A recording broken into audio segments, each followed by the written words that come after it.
મિત્રો, આ છે રાજકોટનું હાઈટેક વૃદ્ધાશ્રમ. કાઠિયાવાડી નિરાશ્રિત બાલાશ્રમ દ્વારા અનાથ બાળકોની સંભાળની સાથે હવે વડીલોને આધુનિક આશ્રમ આપવાનું બીડું ઝડપ્યું હોય તેમ ₹18 કરોડના ખર્ચે 4000 વારમાં 12 માળનું સિનિયર સિટીઝન હોમ અને ડે કેર સેન્ટરનું નિર્માણ કરાયું છે.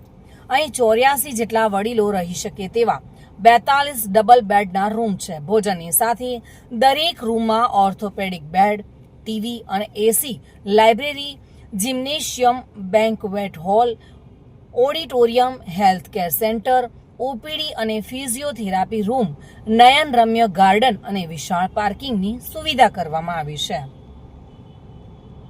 ટીવી, એસી સાથે 84 જેટલા વડીલો માટે 42 જેટલા ડબલ બેડના રૂમ અને ડોક્ટર ઓન કોલને રૂમમાં ઓર્થોપેડિક બેડ સાથે આ વૃદ્ધોને 1 એપ્રિલથી એન્ટ્રી પણ આપવામાં આવશે.